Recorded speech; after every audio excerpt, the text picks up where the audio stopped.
So, good day class. For our next topic, we will going to talk about torsion. So, kapag sinabi nating torsion, it is one of the internal stresses na nag-aakar sa mga material natin. So, we already discussed yung mga internal stresses natin occurring on our material, like yung sliding or shearing effect natin, yung bending stress, yung normal stress, and yung mga bearing stress, and marami pang klaseng stresses. So, one of the example that cause stresses or internal resistance sa material natin is what we call torsion. So, by definition, torsion refers to the twisting of a straight bar when it is loaded by moments or torques that tend to produce rotation about the longitudinal axis of the bar. So, one of the examples ng torsion natin is kapag nag-turn ka ng screwdriver. So, meaning to say, meron tayo dong nuts o yung tornilyo, and then when you are turning, diba? When you are turning dun sa tornilyo natin, nagkakos siya ng torque. So, whenever there is a torque or moment, meron tayong torsion. So, one of the best example that I can illustrate to you kung paano nangyayari yung torsion natin. So, let's consider, let's consider that this is a certain material, etong plot na to, just by representation para mapakita natin yung torsion. So, usually, torsion occurs kapag meron tayong moment on both sides in the opposite direction. So, meaning to say, etong part na to, dito sa bandang right ko, so I will going to twist that,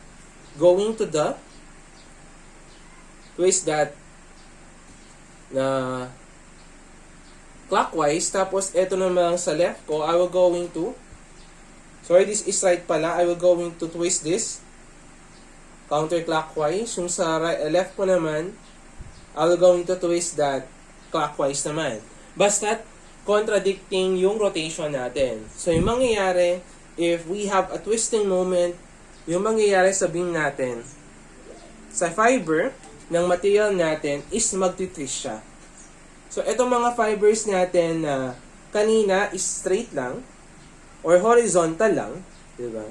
When we applied a twisting effect here, yung nangyari is naging diagonal yung fibers niya. So, from the normal position, due to the twisting effect, nagkaroon tayo ng twisting effect. That's why meron tayong torsion. So, one of the example na nangyayari sa mga structural members natin, lalong-lalo sa mga beam natin, whenever we have an excessive load, so nakakaroon tayo ng torsional sa mga biga natin. That's why we have a torsional design. Kino-consider natin yung torsion dealing with beams. So that will be further discussed kapag nasa design subjects na kayo. So whenever there is twisting, there is torsion. When there is torsion, meaning to say, we have stresses. So yung nako-contribute ng torsion natin is what we call yung shearing stress natin. So for this, let us consider a bar, a rigid bar here. So, kapag meron tayong rigid bar, so usually kasi due to the torsional effect, nagkakaroon tayo ng power. So one of the example na pwede nating makonsider is yung mga shaft ng mga sasakyan natin. Dahil nga nagkakaroon tayo ng twisting effect, kaya gumagalaw yung makina ng sasakyan natin. So for this example, dahil nga sa rotation, nagkakaroon tayo ng electricity, tapos nagkakaroon tayo ng mga mechanical properties, that's why umaandar yung mga sasakyan natin. So let's say we have a P1 here, P2, in the opposite direction. Tapos meron tayong distance from the longitudinal axis of our bar. Let's say that is D1. And on the end of our bar, meron tayo ditong P2 na merong moment arm na D2 with respect to the center of our bar. So dahil nga meron tayong mga forces acting on the opposite direction sa axis ng bar natin. Therefore, magkakaroon tayo dyan ng twisting effect or magkakaroon tayo dyan ng mga moments. So for this one, to solve for the value of your T1, so the value of your T1 is equals to P1 multiplied by the moment arm of D1. Next naman, to calculate for the value of your T2, so you are going to multiply yung P2 multiplied by the moment arm of D2. So, if meron tayong dalawang representation dyan, so unang-una is yung, unahin muna natin yung sa conventional use natin na nagdo-double arrow tayo. So, for that, para malagay natin etong mga moments natin dito sa bar natin, kasi yung ginagawa ng mga moments na to along the longitudinal axis is tinitwist niya. So, yung tendency, kung i-consider natin yung double arrow, so for that, so kung saan mo tinutok, so we are using yung rule of thumb. Rule of thumb. So for this one, yung ginagawa natin dito is, yung thumb natin, tinuturo natin siya dun sa axis of our bar. So for this one, yung axis of the bar natin, nandito. And then, tinitingnan natin yung rotation niya. So, yung P2 natin, it is going upward, tapos downward. So, meaning to say, yung rotation niya is paganto. Okay? Or, yung ginagawa nilang representation, just to simplify, since nandirito yung axis ng bar natin, tapos papunta siya dito yung torque natin. So, mangyayari niyan is, meron tayo dito, na tinatawag na symbol na ginagamit na double arrow. So for this part, meron tayong double arrow. So, inaano yung double arrow to simplify na moment yan. So for this one, meron tayong T2. Sa kabila naman, so, kung titingnan mo naman yung axis of the bar natin, nandito yan. And then, yung P1 natin, from the bottom to the top. So, ganito yung rotation niya. So, meaning to say, nandirito, kung i-double arrow natin yan, nandirito yung T1 natin. Or ginagawa naman ng minsan ng iba is they're considering yung rotation na mas madaling i-consider. Kasi eto, since it is, so inaano lang nila yung direction, so this is T2. Yung susunod naman, so pag ganun siya, so ginagawa is pag ganun. Yan. So, this is T1. So, yan yung mga different representation ng mga torque natin when we are considering a certain material. So, ganon nangyayari yung mga torque natin o yung torsion natin. So, usually yung torsion natin, that is only affecting yung shear stress natin. Yung shear stress. Kasi wala naman tayong bending stress sa torsion. Kapag sinabi kasi nating bending stress, yung ginagawa niya is binebend niya yung material natin. Yung cross-sectional part ng material natin.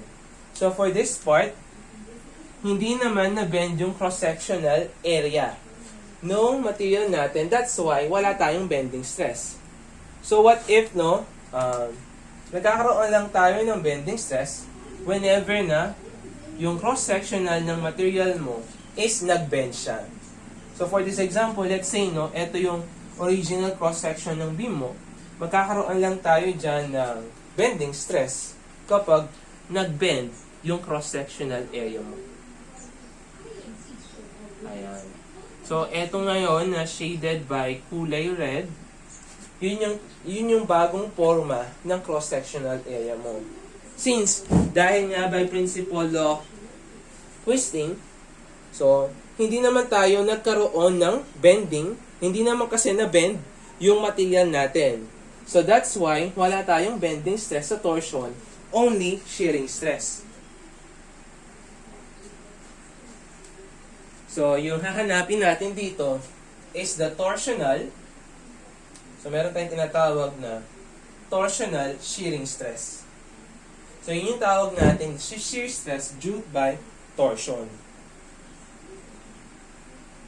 So, yung formula natin dyan, so, hinahan natin by shear stress, that is tau. So, we have T, yung torque natin, rho over J, or the polar moment of inertia. So, kapag sinabi nating rho, so that is the distance. So, let's say kukunin natin yung shear stress natin dito sa point na to. So, yung tinatawag nating rho dyan is this one. So, let's say kukunin natin, no, yung shear stress at that point. So, yung distance niya from the center, usually, ito yung tinatawag natin rho. Ayan. Okay? So, yung distance ng mga fibers natin from the center, yun yung tinatawag nating rho. Hanggang kapag na-reach naman ng radius natin, yung perimeter ng shaft natin, yun naman yung tinatawag nating R. So, usually kasi, no, etong general formula natin na to, we are pertaining to the shearing stress, torsional shearing stress, at every row dito sa cross-sectional natin. But when we are talking about the maximum shearing stress, maximum torsional shearing stress, so meaning to say, the more na lumalayo sa center yung fiber natin, the more na tumataas yung shear stress natin. So meaning to say, yung pinakamalayong fiber from the center is yun yung radius ng shaft natin.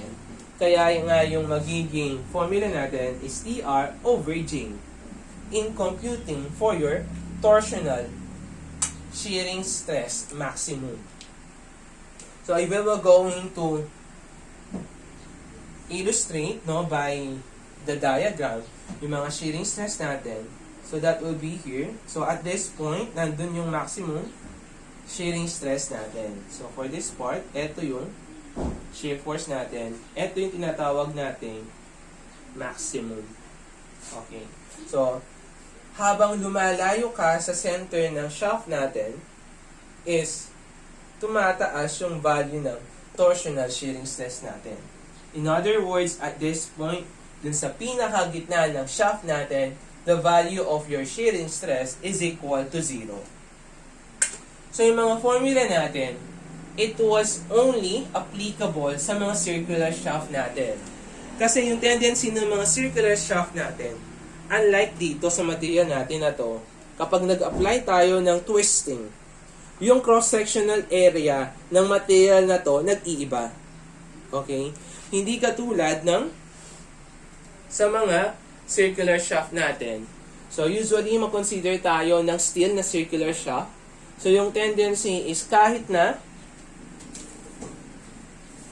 so, sabihin na lang natin, etong payong na to, this is yung, shaft natin. So, it is made up of steel, let's say.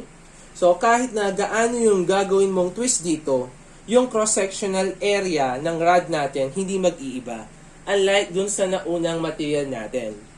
So, for this part, all throughout, kahit na in-applyan na natin ng torque yung material natin, circular pa rin yung cross-section niya at every section ng material natin. So, for us to know more about torsion, let us consider this example.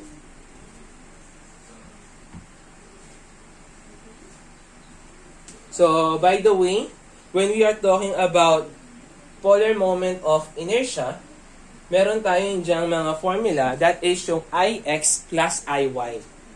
So, meron tayong solid shaft. So, for this one, solid yung figure natin, wala siyang butas. So, yung computation lang naman natin for the value of your J, or the polar moment of inertia, that is Ix plus Iy. So, yung Ix ng bar natin, so that is pi r raised to the 4th all over 4 plus pi r raised to the fourth all over 4. Kaya nga yung final na polar moment of inertia natin, when we are considering kapag solid shaft to solid shaft, or solid yung figure natin, that is pi r raised to the fourth all over 2. So, meron naman tayong tinatawag na hollow shaft. So, usually kasi yung mga shaft natin, hindi lang naman yan puro solid. So, meron ding mga butas yan sa gitna. So, for that, kino-consider din natin yung pagkuha ng mga shearing stress natin. And we are also deriving. So, for this part, let us derive yung mga formulas natin. So, consider muna natin yung solid shaft natin. So, for this one, so kung kukunin natin yung maximum shearing stress natin, torsional shearing stress, so that will become T. So, that is TR. So, that is TR over J. So, T natin, tapos yung R natin, gawin natin siyang D over 2. All over yung J natin. So, we will have, so, eto namang J natin, that is also equal to pi D raised to the 4th all over 32. So, palitan natin dito. So, we have pi D raised to the 4th all over 32. So, kung aayusin natin yan, yung 32, papanik siya. 32 divided by 2. So, you will have 16. Yung T, maiiwan. Yung pi nandito sa ilalim. And then yung D, divided by D raised to the 4th, we have D cubed. So, this is yung formula natin for the maximum shearing stress considering yung circular shaft natin. Or kapag solid yung shaft natin. And circular. Okay? So, lahat naman na i-consider natin dito is puro circular. So, next, what if we have a hollow shaft? Pag sinabi natin hollow, meaning to say, may butas siya dito sa gitna natin. Ayan. So, hahanapin lang natin, i-consider lang natin, siyempre, donut siya. Ayan. Yung eto. Okay. Ito yung tinatawag natin mga hollow shaft. So, from the word itself, hollow, meaning to say, may butas siya sa gitna. So, same lang tayo ng formula. Kaso, yung pinagkaiba lang right now. So, let's say, at this point, meron tayong kino-consider dito na inner diameter. So, meron tayong inner diameter dito, which is yung diameter ng maliit. So, let's say that is small d. And the outer diameter, which is equal to capital T.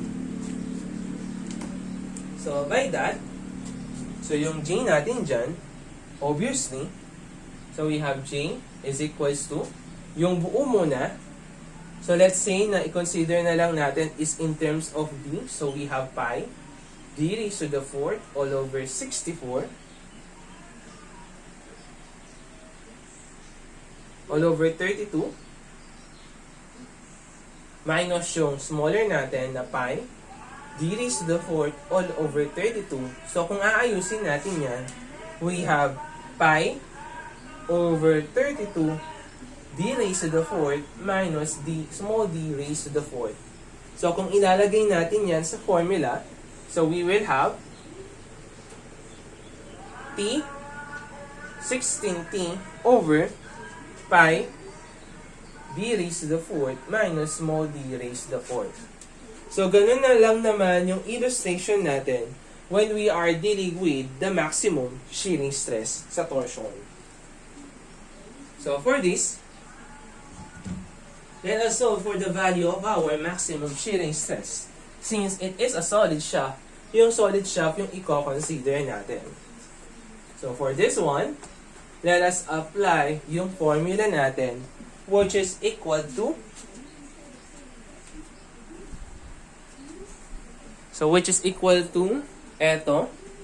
etong 16T, kasi hinahanap natin dito is the maximum shearing stress. So the formula is 16t all over pi d cubed. So for this one, so we have a value of our 16. Yung torque natin, so that is equal to 15 kips feet. So yung 15 kips feet natin na yan, so that is equal to, so naka PSI tayo, yung G natin, naka PSI yan. So yung mga natin dito naka pounds, square inch. So yung mga gagawin natin dito is i-convert natin yung mga material natin. So in inches and in pounds. So since meron tayong sa kada 1 kip, meron tayong 1,000 pounds. So for this one, so meron tayong 15 kips, imumultiply natin yan by 1,000. So you have 15 kips feet. So lagay natin dito sa baba para mas maayos. So we have here, so 16 multiplied by 15 kips feet. So for this one, so we have here na etong kips gawin natin siyang pounds. So sa kada 1 kip, meron tayong 1,000 pounds. And for the feet naman, sa kada 1 foot, meron tayong 12 inches. All over pi, siyempre yung D natin, that is in 4 inches. So naka-inch na yan. And then, i-cube natin. So the value of your tau max is now equal to 14,324 PSI or pounds per square inch. Or in other words, meron tayong 14.3324 KSI or kips per inches squared. So next naman, hinahanap dito yung angle of twist natin. So yung nangyayari kasi kapag kino-consider natin yung angle of twist, so let us consider a certain bar here. Okay? So meron tayong cross-section dito, cross-section dyan. So yung tendency is, let us consider a certain section here. So yung mangyayari, isabihin natin, this is our B. Tapos nandirito, yung A natin. Straight ha? Straight fiber yan. So we have A. At saka yung B natin. So whenever nag-apply tayo dyan ng twisting effect, so yung tendency is magti-twist. So from this location, mag-alter yung rotation natin. Magiging A prime. So mangyayari is magbabago yung rotation natin. So mangyayari from yung original fiber natin na diretso lang. So yung nangyari is nagkaroon na siya ng bagong location. So yung hinahanap natin dito na angle of twist is the measurement ng angle natin from the start to finish. So, ito yung hinahanap nating value. So, yung pagkabukha niya with respect to the start at saka finish due to the torsional effect natin. So, yung hahanapin natin, yung angle natin. So, kung i-illustrate natin yan, so, hinahanap natin is etong part na to. This is yung angular na hinahanap natin or the angle of twist. So, for this one, so, meron tayong na-formulate for the circular. So, ito yung formula niya, which is equal to, so, angle, where hindi theta yung ginagamit pala dito. So, yung inaan natin dito is yung P. So, that is TL over JG. So, para maano namin yan, para makabisado ka yan, so, gumagawa lang ako ng ng mga mnemonics, no? So for this one, let's say, meron kasi akong kaklase nun. Pangalan niya, Joshua Galban. So yung ginagawa ko nun, TL. So Tulu Laway, Joshua Galban. So, agad-agad ko na may memorize yung formula natin. Or kung meron kang kaklaseng JG, yung initial, so, pwede mo pagkatuwaan para ma-memorize mo yung angle of twist. So, for this one, gamitin natin yung Tulo Laway, Joshua Galvan, for us to solve for the value of your angle of twist. Which is yung angle of twist natin, laging naka-in radians naman yan. So, let's apply TL over JG. So, yung torque natin,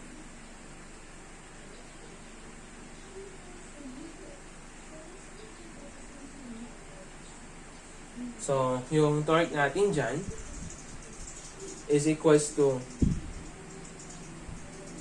15 kips fit. Yung length natin, that is equal to, yung length daw natin dito is 3 feet long, so that is 3 feet all over yung J natin, so that is pi. Yung D natin, that is 4. So, eto naka-inches to.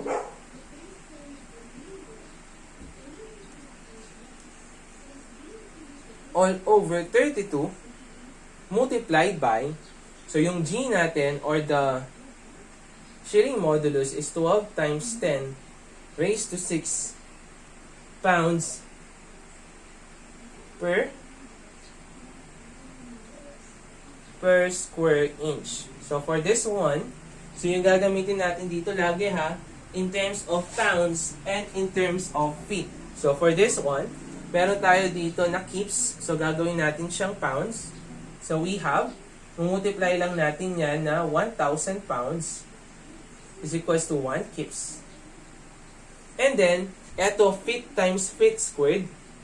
So meron tayo dyan na equal, which is equal to feet squared. So para maging siyang inches squared, so yung ginagawa natin is na natin na sa kada 1 feet, meron tayong 12 and then ini-squared na natin. So meron tayong 12 squared. So meron tayong 12 inches dito. So kung pagkakasya natin dito sa taas, so ayusin lang natin ha, para lalong magets. So we have yung torque natin na 15 kips. 15 kips fit. Tapos meron tayong length which is equal to 3 feet. So yung kips natin para maging pounds, so we have 1 kip is equals to 1,000 pounds. Tapos ito naman, feet times feet, naging feet squared. So sa kada isang feet, meron tayong 12 inches. And then, i-squared lang natin. So mangyayari niyan is makakancel lang yung mga values natin. So yung kips natin makakancel, cancel, cancel, cancel, cancel, cancel, cancel, cancel. Makakancel lahat ng mga units natin. So, yung matitira lang sa atin is wala. So, that will become yung region natin. So, the value of your P, that is equal to 0.0215 regions. Or kung i-convert natin yan into degrees, so, co-convert natin yan into degrees. So, P is equals to 1.23 degrees.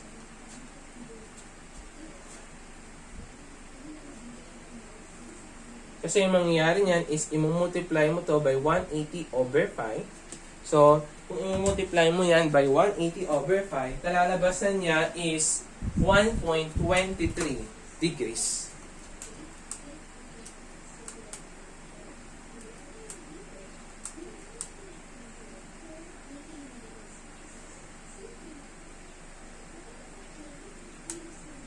Ayan. So, that will be all for our problem number 1. So, ganun lang yung principle natin dealing with torsional stresses.